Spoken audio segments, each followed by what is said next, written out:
انا النهارده بقى عملت الكوكيس الجميل ده بمكونات بسيطه جدا. عملت ب5 جنيه دقيق، بيضايه واحده. عملت بقى الكوكيس القمر ده، شايفين طلع حلو ازاي؟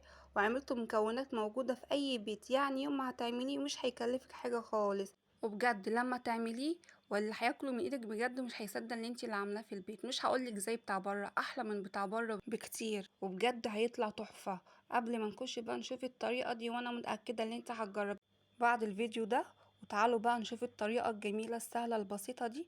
بس يا ريت قبل ما نشوف الطريقة ما تنسيش دعميني باللايك والاشتراك. ومعايا سمنة مقدارها 135 جرام، ولو انت هتعايري بالكوباية يعني كوباية الا ربع. وعلى فكرة السمنة انا كنت حطاها في التلاجة عشان لازم تبقى ماسكة شوية. تمام كده. اول حاجة احنا هنفك السمنة زي ما حضراتكم شايفين كده، لازم نفكها شوية لحد ما يبقى قوامها كريمي خفيف. تمام يا حبايبي، خلي بالك من الخطوة دي. ونفضل بقى مستمرين كده لحد السمنة ما تفك خالص زي ما حضراتكم شايفين كده. وبعد كده معايا 135 جرام من السكر البودر، وبرضه لو هنعاير بالكوباية يعني كوباية الا ربع سكر. ونخلط السكر في قلب السمنة ونفضل نخلطهم جامد كده لحد ما يبقوا متحولين لقوام كريمي زي ما حضراتكم شايفين كده. شايفين القوام بقى كريمي ازاي؟ وهو ده اللي مطلوب.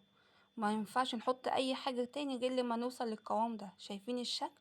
وبعد كده يا حبايبي معايا بيضاية واحدة نضيفها على الخليط اللي معانا. تمام يا حبايبي.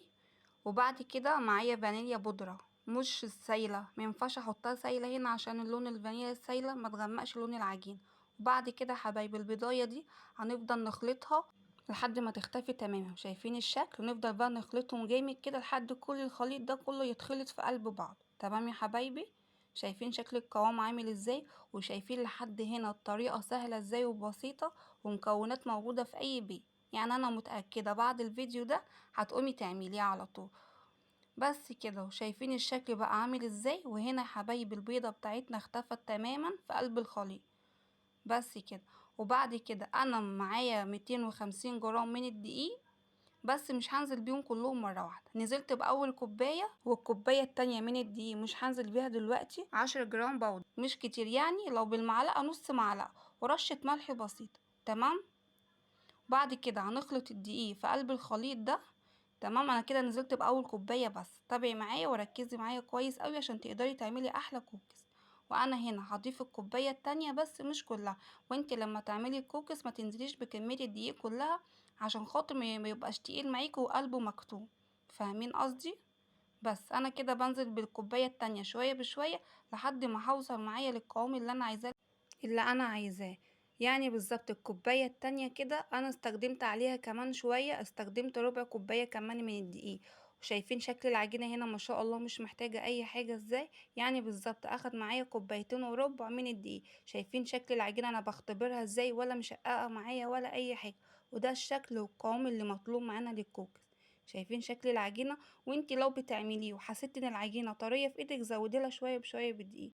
وانا هنا قسمت العجينه نصين زي ما حضراتكم شايفين كده، نص ابيض والنص التاني هشكله قدامكم دلوقتي بالكاكاو الخام. ونوع الكاكاو اللي انا مستخدماه هنا نوع كاكاو اسباني، وده انضف انواع الكاكاو. انا بالظبط ضفت عليها معلقه صغيره من الكاكاو الخام عشان خاطر يبقى لونها بني بالشكل ده. شايفين شكلها حلو ازاي؟ وانا هنا مجهزه صينيه فاضيه مش مدهونه اي حاجه، وهنبدا نشكل الكوكيز معانا. اول واحده هعملها لكم. يا ريت ما نقطعهوش كبير علشان هو لما بيدخل في مرحله التسويه حجمه بيزيد. شايفين الشكل؟ عملت واحده بيضه واحده بالشوكولاته. بجد قد ايه العجينه طريه في ايديا، وقد ايه هي سهله وبتتشكل بكل سهوله. تمام يا حبايبي. شايفين طريقته سهله ازاي؟ بس كده. هنبدأ بقى نملى الصينية اللي حضراتكم شايفينها دي كده، ونخلص الكمية اللي معانا ونرجع نوريكم الشكل بعد ما خلصت كده. بعد ما مليت الصينية شايفين من المقدار الصغير ده عملت كمية كتير ازاي؟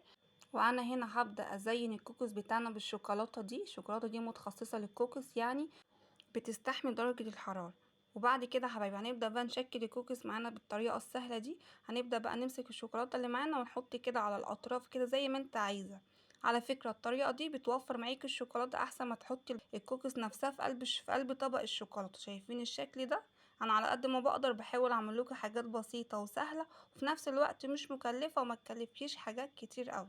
شايفين طريقة التشكيل سهلة ازاي وبسيطة كده حبايبي؟ بعد ما خلصنا وشكلنا الكوكوس بتاعنا شايفين شكله بجد تحفة ازاي قبل ما يندخله الفرن. ويلا بينا ندخله الفرن. وكده يا حبايبي بعد ما طلعته من الفرن بالظبط اخد 10 دقايق. شايفين بسم الله ما شاء الله طلع حلو ازاي، ولا مشقه ولا في اي مشاكل ازاي. وعايزه اقولك خطوه هنا، مينفعش اول ما الكوكوس ما يطلع ان احنا نشيله من الصينيه، نسيبه لحد ما يهدى ويبرد، وبعد كده هنبدأ نشيله. وهستنى رأيكم وتعليقاتكم الجميلة. شايفين شكله تحفة ازاي؟ وكده يا حبايبي وصلنا لنهاية الفيديو، ما تنسوش دعميني باللايك والاشتراك، وبألف هنا.